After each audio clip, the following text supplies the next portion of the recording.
बार भी वहाँ से जो मौजूदा विधायक है नरेश सैनी जी, मुझे नहीं लगता कि वो लोगों के बीच में उन्होंने जाके जनसंपर्क किया होगा या लोगों की समस्याएं जानने की कोशिश की होगी, वरना आज हालात ये नहीं होते। जो सबसे बड़ा मुद्दा रहा है वो जो टोडरपुर में शुगर मिल है उसका रहा है। आप जानते हैं कि इतने साल हो गए हैं वो बंद पड़ा है, तो यहाँ का जो युवा वर्ग है वो बेरोजगारी से गुजर रहा है। नमस्कार, स्वागत है आप सभी का हेडलाइंस न्यूज़ नेटवर्क पर और मैं हूं आपके साथ विपिन चौधरी। आज हमारे साथ एक बहुत ही खास मेहमान पूर्व मंत्री स्वर्गीय राजेंद्र सिंह राणा की सुपुत्री सपा नेत्री प्रियमदा राणा जी हैं। 2022 का विधानसभा चुनाव नज़दीक है, इसी को लेकर आज हम इनसे खास बातचीत करेंगे। प्रियमदा जी, बहुत बहुत स्वागत है आपका हेडलाइंस न्यूज़ नेटवर्क पर। धन्यवाद धन्यवाद। राजेंद्र राणा जी की मृत्यु के पश्चात आपने कहा था कि मैं उनकी राजनीतिक विरासत की उत्तराधिकारी हूँ, लेकिन उसके बाद से कहीं भी आप राजनीति में कहीं दिखाई नहीं दे रही हैं। देखिए, जिस समय पिताजी बीमार हुए और उसके बाद उनका निधन हुआ और बीमारी के दौरान तो मैं उनके साथ ही रही, तो उनके जाने के बाद माताजी को उपचुनाव लड़ाया और उसके बाद कुछ इस तरीके की परिस्थितियां बनी कि मुझे अपने लोगों से, अपने समाज के लोगों से दूर जाना पड़ा और मेरी अपनी भी पारिवारिक जिम्मेदारियां थी, तो उनको उस दृष्टिकोण से देखा जाए तो मुझे थोड़ा पीछे हटना पड़ा और अपने परिवार के लिए को कई बार कुछ फैसले लेने पड़ते हैं, तो इस वजह से मुझे जाना पड़ा। आपकी जो कर्मस्थली है वो देवबंद विधानसभा है, लेकिन आप पिछले 7-8 महीने से लगातार बेट विधानसभा में सक्रिय हैं, तो उसे छोड़कर यहाँ पर सक्रिय होने के पीछे क्या कारण है? पहले तो मैं आपको बता दूं, देवबंद मेरा कर्मस्थान नहीं, मेरा जन्म स्थान है और वहाँ से जो मेरा रिश्ता है वो दिल से जुड़ा हुआ रिश्ता है और आज से नहीं, जब से मेरा जन्म हुआ है तब से लेके आज तक का रिश्ता है। और देवबंद में आप जानते ही हैं कि जो लोग हैं वो मेरे दिल के बहुत ज़्यादा करीब हैं, मेरे अपने हैं, मेरे ख़ास हैं। और घाट क्षेत्र में जो काम करने का जो मेरा फ़ैसला था वो मेरा खुद का निजी फ़ैसला था कि कहीं ना कहीं मुझे ये लगता है कि यहाँ के जो लोग हैं उनको किसी ऐसे व्यक्ति की ज़रूरत है जो उनके लिए सोच सके, उनके लिए काम करे, उनके विकास के लिए सोचे। तो क्या ये मान लिया जाए, जिस तरीके से आप जनता के बीच में हैं, जनता की सेवा कर रही हैं, जनता के कार्य भी आप करा रही हैं, कि प्रियमदा राणा बेट विधानसभा से चुनाव लड़ने की इच्छुक है? 2022 का विधानसभा चुनाव लड़ा जाएगा? देखिए, राजनीति और सामाजिक काम दोनों ही एक सिक्के के दो पहलू हैं और दोनों को ही अलग नहीं किया जा सकता, दोनों एक दूसरे से जुड़े हुए हैं। हाँ, सामाजिक स्तर पे मैंने अपना काम शुरू किया, अपनी खुद की संस्था है, समर्पण के माध्यम से मैंने लोगों के बीच में जनसंपर्क शुरू किया, लोगों के पास जाना शुरू किया, काम किया। और मेरा यही मानना है कि चुनाव लड़ना नहीं लड़ना वो जनता का फैसला होगा और माननीय राष्ट्रीय अध्यक्ष जी का निर्णय होगा। मैं अपने लोगों के बीच में उनका काम करने के लिए, उनकी सेवा करने के लिए आई हूँ, तो वो मेरा निरंतर चलता रहेगा, चाहे मैं चुनाव लड़ूँ या ना लड़ूँ। हाँ, लेकिन अगर मौका मिलेगा मुझे तो मेरी पूरी कोशिश रहेगी कि जो भी लोगों की उम्मीदें हैं उन उम्मीदों पे मैं खरा उतरूँ। जो 2022 का विधानसभा चुनाव नज़दीक आ रहा है, तो जो सपा के राष्ट्रीय अध्यक्ष हैं, क्या उनसे आपने अपनी इस प्रकार की कोई इच्छा व्यक्त की है कि मैं भी 2022 के विधानसभा चुनाव में बेट विधानसभा से पार्टिसिपेट करना चाहती हूँ, चुनाव लड़ना चाहती हूँ? देखिए, मेरा कोई भी फैसला या मेरा कोई भी जो काम है वो बिना माननीय राष्ट्रीय अध्यक्ष जी के सहमति से नहीं हुआ है।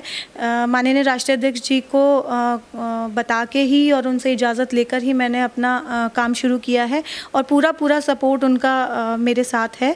और मेरे लिए यही महत्व रखता है क्योंकि मैं पार्टी के लिए, उनके लिए काम करना चाहती हूँ और मुझे पूरी उम्मीद है कि आने वाले विधानसभा चुनाव में हमारे जो माननीय राष्ट्रीय अध्यक्ष जी हैं वो एक बार फिर पूरे उत्तर प्रदेश का नेतृत्व करेंगे और हमारे उत्तर प्रदेश के मुख्यमंत्री बनेंगे। 2002 में राजेंद्र राणा जी ने बहुजन समाज पार्टी के खिलाफ बगावत करके 36 विधायकों को अपने साथ लेके समाजवादी पार्टी की सरकार बनवाने का काम किया था। 2016 में उनकी मृत्यु के पश्चात आपकी माताजी को टिकट देने का काम हुआ, लेकिन 2017 में टिकट काट दिया गया। तो क्या उनकी वफादारी कहीं पर भी नहीं रही? नहीं, ऐसा नहीं है कि उनकी वफ़ादारी नहीं रही। माननीय राष्ट्रीय अध्यक्ष जी के हमेशा ही बहुत करीबी रहे मेरे पिताजी, और मुझे पूरी उम्मीद है और मुझे पूरा भरोसा है कि अगर माननीय राष्ट्रीय अध्यक्ष जी ने ऐसा कोई निर्णय लिया होगा तो वो पार्टी के हित में लिया। कई बार इस तरीके से समीकरण हो जाते हैं कि कुछ फैसले ऐसे लेने पड़ते हैं जिसमें अपनों को थोड़ी तकलीफ़ होती है, लेकिन पार्टी के हित में लिए गए। और जैसा कि आप जानते हैं कि देवबंद विधानसभा सीट जो है वो समाजवादी के पास नहीं थी। देवबंद विधानसभा सीट कांग्रेस के खाते में चली गई थी, तो इस कारणवश हमारे परिवार के पास टिकट नहीं आ पाया। सिर्फ यही कारण रहा, और कोई ऐसा मामला नहीं था कि जिसकी वजह से टिकट नहीं हुआ। तो जिस तरीके से आप घाट क्षेत्र में घूम रही हैं, आपकी एक सामाजिक संस्था है समर्पण, उसके माध्यम से भी आप जनता की सेवा करने का काम कर रही हैं, तो कौन सी मुख्य समस्याएं आपने घाट क्षेत्र में महसूस की हैं? देखिए, समस्याएं तो बहुत है, समस्याओं का कोई अंत नहीं है। सबसे बड़ी समस्या है पानी की।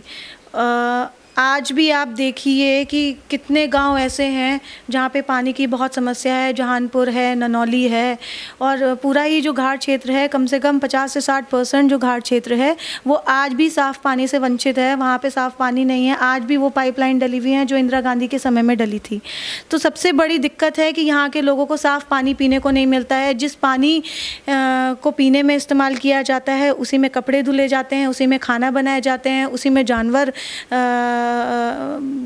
जानवरों का भी काम हो रहा है, मवेशियों का भी काम हो रहा है। तो दिक्कत तो बहुत है। सबसे बड़ी जो परेशानी है वो ये है कि हमारा जो क्षेत्र है वो फल पट्टी में घोषित है, और आप जानते हैं कि यहाँ पे जो सबसे बड़ा मुद्दा रहा है वो टोडरपुर में शुगर मिल है उसका रहा है। आप जानते हैं कि इतने साल हो गए हैं वो बंद पड़ा है। तो यहाँ का जो युवा वर्ग है वो बेरोज़गारी से गुजर रहा है, तो उनके सामने कोई भी विकल्प नहीं है कि अब वो क्या करें, क्योंकि परिवार को वो छोड़ नहीं सकते हैं, दूर जाके काम कर नहीं सकते हैं, तो मजबूरी है। तो सबसे बड़ी परेशानी है यहाँ पे बेरोज़गारी की, जल की, और मुझे लगता है कि कोई ना कोई ऐसी इंडस्ट्री सेटअप यहाँ होना चाहिए ऐसा कि जिससे जो हमारा युवा वर्ग है उनको रोज़गार मिले। तो जो जनप्रतिनिधि हैं, जिस तरीके से आप बात कर रही हैं, जगदीश राणा जी भी वहाँ से जनप्रतिनिधि रहे हैं और महावीर राणा जी भी वहाँ से जनप्रतिनिधि रहे हैं, तो जिस तरीके की ये समस्याएं हैं, तो क्या आपको लगता है कि जनप्रतिनिधि सही तरीके से अपना काम नहीं करा पाए और ये समस्याएं उन लोगों के सामने बनी हुई हैं? देखिए, मैं इसमें एक बात कहना चाहूँगी। जब तक स्वर्गीय जगदीश राणा ताऊ जी यहाँ पे रहे, उन्होंने लोगों का बहुत काम किया, और घाट क्षेत्र में आज भी आप घूमेंगे तो कहीं ना कहीं आपको ये मैसेज मिलेगा कि घाट क्षेत्र में जो भी आज तक काम हुआ है या जो भी विकास कार्य हुए हैं वो उन्हीं के कार्यकाल में रहे हैं। उसके बाद से मुझे नहीं लगता कि कोई काम ऐसा हुआ होगा। और इस बार भी वहाँ से जो मौजूदा विधायक हैं नरेश सैनी जी, मुझे नहीं लगता कि वो लोगों के बीच में उन्होंने जाके जनसंपर्क किया होगा या लोगों की समस्याएं जानने की कोशिश की होगी, वरना आज हालात ये नहीं होते। किसी भी जनप्रतिनिधि को काम करने के लिए, ठीक है, सरकार, अपनी सरकार होने का एक बड़ा फ़ायदा, एक बड़ा लाभ मिलता है, लेकिन अगर एक जनप्रतिनिधि विधायक स्तर पे हो, वो चाहे तो वो क्या काम नहीं करा सकता अपने लोगों के लिए। तो कहीं ना कहीं उसमें कमी रही, कहीं ना कहीं उनको लोगों के बीच में जाना चाहिए था, लोगों की समस्याएं सुननी चाहिए थी, क्योंकि राजनीति आप कर रहे हैं तो आपको सर्व समाज के लोगों को आगे लेके चलना पड़ेगा। सिर्फ एक समाज को लेके आप राजनीति नहीं कर सकते। 2022 का जो विधानसभा चुनाव है उसमें समाजवादी पार्टी के राष्ट्रीय अध्यक्ष अखिलेश यादव जी ने 400 सीटों का दावा कर दिया है और कहा है कि पूर्ण बहुमत की सरकार हमारी आएगी। उधर मायावती जी भी कह रही हैं कि सरकार हमारी आएगी। उधर भाजपा कह रही है कि हमने इतना विकास कार्य करा दिया है, नारी सम्मान, नारी सुरक्षा, ये सभी बातें भारतीय जनता पार्टी कर रही है। तो अखिलेश यादव जी ने 400 सीटों का दावा किया है, तो आप किस प्रकार से देखती हैं? देखिए, विकास हुआ है या नहीं हुआ है, ये जो जनता है आने वाले विधानसभा चुनाव में दिखा देगी, आपको बता देगी, क्योंकि लोग ज़मीनी तौर पे इतना ज़्यादा परेशान हैं, इतना ज़्यादा रुष्ट हो चुके हैं, इतने ज़्यादा दुखी हैं कि उन्हें ये नहीं पता कि हम कहाँ जाएं, अपनी अपील कहाँ करें। हर लेवल पे करप्शन है, महंगाई मुंह खोल के खड़ी है। आप ये देख लीजिए, सरसों के तेल का रेट देख लीजिए, आप गैस सिलेंडर का रेट देख लीजिए, आप दिवाली आने वाली है, आप बताइए, इतने लोगों का रोज़गार छिन गया है। आपको पता है कि पिछले 2 साल हमारा कोरोना काल में रहा है, तो उस दौरान लोगों को तरह तरह की मुसीबतें उठानी पड़ी।